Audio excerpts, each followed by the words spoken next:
Angry guy here.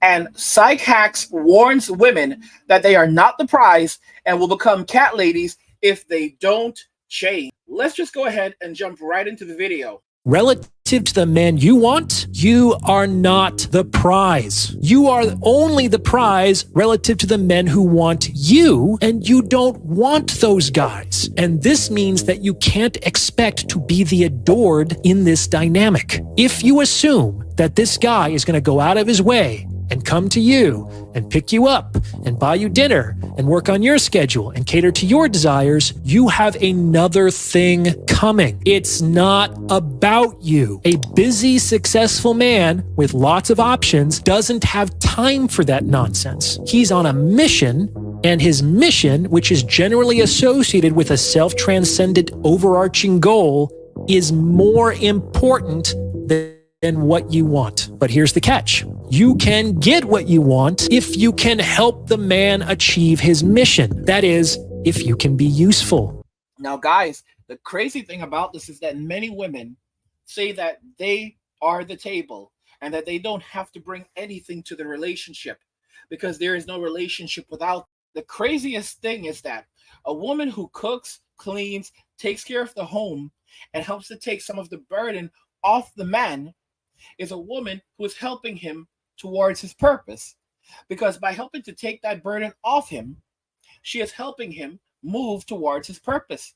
And when a woman is fully supportive of his purpose, and when she says that I want to be a team player, I want to be there for you, I want you to achieve these things, and I want to be Mrs. Smith or whatever your last name is. It doesn't matter if you are up, it doesn't matter if you are down. It doesn't matter if you live in a mansion or if you end up homeless. This woman is going to be there with you as long as you are on a mission and you are focused on your purpose. And she believes in your purpose. She believes in your passion. She believes in your mission.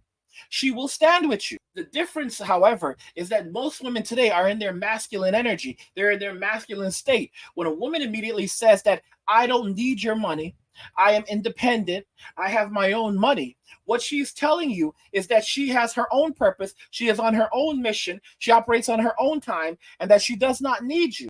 But if you want to be a part of her life, then you need to provide her with this and this and this because you are easily replaceable to her. So you have to offer her more value than she can provide for herself.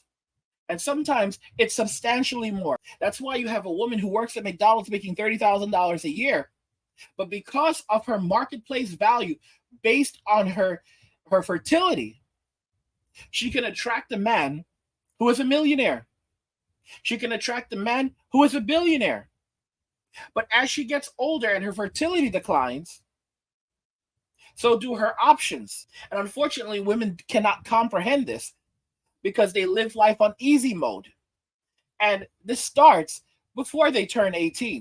This starts when they are children. This is the reason why more baby boys don't make it to adulthood, and more baby girls make it to adulthood than baby boys. Even though more baby boys are born than baby girls, but so many baby boys fail to make it to adulthood that by the time both groups reach adulthood, there is a surplus of baby girls. And people would like to argue, well, it has to be because the baby girls have stronger immune systems, or that they are better inclined for survival. That's incorrect. The care that a baby girl will receive versus the care that a baby boy will receive is very different. A baby girl discovers very quickly that she can use crying to get what she wants. Daddy and mommy are more likely to rush over to the baby girl if she's in distress than the baby boy. They will simply say, oh, he's a boy, it's a baby, babies cry. He will eventually stop crying. Versus a baby girl who they are quickly to run over to and say, why is she crying? Maybe she needs to be held. Maybe she's thirsty. Maybe she's not feeling well. So they are more likely to render aid to the baby girl when she needs it, even if she doesn't need it, than they are to the baby boy, which drastically and dramatically increases their chance of survival. This is an actual UK statistic. More baby boys are born in the UK every year than baby girls. This has been the case for decades. But because so many baby boys fail to reach adulthood versus baby girls, that once we compare the same groups at states of adulthood, there is a surplus of baby girls. Why does nature produce more boys than girls?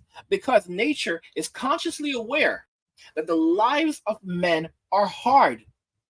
And if it does not produce a surplus of men, if it does not produce more men, more males and females, then the population would be dramatically imbalanced, and the ability and the survival rate would be dramatically reduced for humanity. From the very moment that a child is born, a male, it is a utter fight for survival. If you look at the way that children are treated differently, boys are treated versus girls, you see it emerging very quickly. The girls are pampered, the boys are punished. The gold check mark is girl behavior.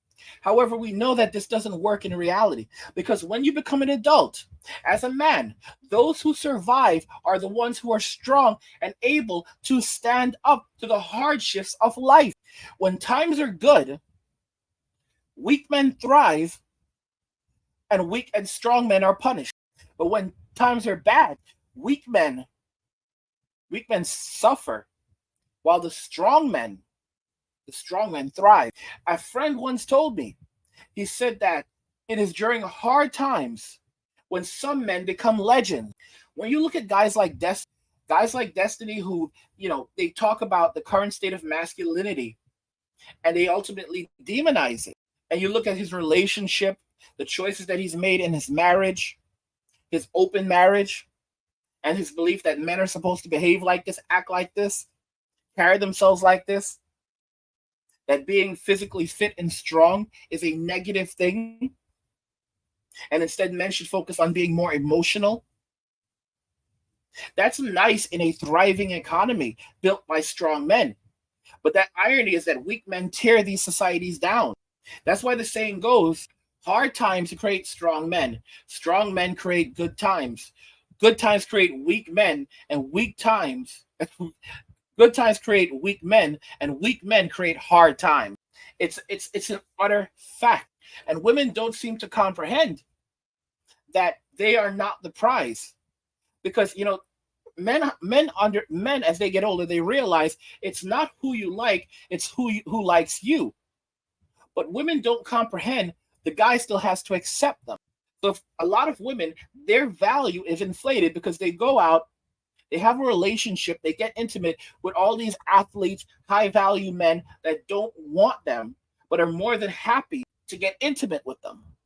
And they think that because I was intimate with this guy, with this rapper or this YouTuber or this social media influencer, that means that I'm not only on their level, but I'm even better than they are. Because whoever a woman is with, whatever man that she's with, she automatically thinks that she's better than him. Because if she wasn't, then she couldn't be with him. Now, don't get me wrong. It doesn't happen like this in other countries, because women always have a plan B. In Western society, women are bailed out of every bad decision that they make. In other countries, developing countries that do not have public assistance, and where tax resources are not reallocated to compensate for women and for the bad decisions that are made, they don't have that. And that's the reason why when you go to countries like, say, the Philippines, the woman knows that you're the prize. If she's interested in you, she's going to let you know very quickly. And she will likely get intimate with you very quickly unless you act like a simp. And that's when she may play games. But in most cases, she will get intimate very, very quickly. Either the same day or within a couple of days. Typically, by the third time that you are with her, she will get intimate with you, because she knows she has to act quickly. She has to lock you down. She has to make you hers, and then she has to keep you, because there's no plan B. They don't have plan B guys over there. There's no public assistance, and the guys over there, the guys that are in her league, right? The guys in her league are typically not stable guys. They don't make the kind of income that they make in Western society. $3,600 a year is a lot of money, is a substantial amount of money for a person in the Philippines. They can afford a place to live, a nice place to live. They can buy food. They can cover all of their bills with $3,600 a year. So if you go over to the Philippines and your net income is $36,000, you are rich over there. How rich? Well, let's put it like this: with say $1,200, with $1,200, depending on where you live, you could pay for a rent for an entire year. You can rent a two-bedroom house for say maybe $120 a month, a nice two-bedroom house, and for a room, for a large studio, correction, not a room, for a room you can rent a room for maybe $25 a month, 25, 30, maybe 50 because they know you're a foreigner. You could rent a large studio, or maybe a one-bedroom apartment for $100 a month, okay, and something nice. $100 a month. That works out to $1,200 a year. So for $1,200 a year, you can live like that. You will have a roof over your head. You can furnish it very cheap. Okay, the things you need, and then you're fine. Which is actually kind of interesting because there are all these guys who go over to the Philippines and then they end up homeless in the streets in the Philippines. How do you end up homeless in the streets in the Philippines? That doesn't make any sense. Because if you can live somewhere for $1,200 a year, you can have your own. You can have essentially an entire apartment. Or if it gets bad enough, you can rent a room somewhere for maybe $50. So that works out to $600 a year. So for $600 a year, you have a place over your head.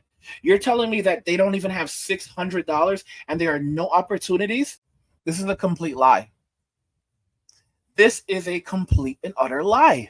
Guys, you're telling me that these guys didn't come across money at all during that time? What ends up happening is they come across money, but they choose to be out there on the street. They make a conscious decision because they would rather be on the street and do what they want and live this way than take that money, have a place to live within their means, and then rebuild from there. It doesn't make any sense at all. It makes no sense the way that these guys live over there. I've been in you've got guys who've been in the Philippines for like 10 years and they've been homeless for half of that.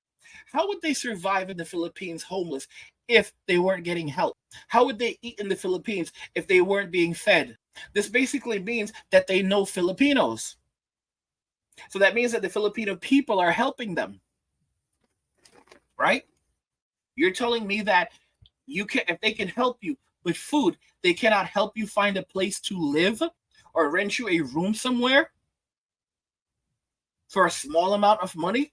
And these people make that decision, and you see them on social media, and the passport bros, I call these guys fools, are going around and helping these guys with their sob stories, and these guys are saying, I just want to go home.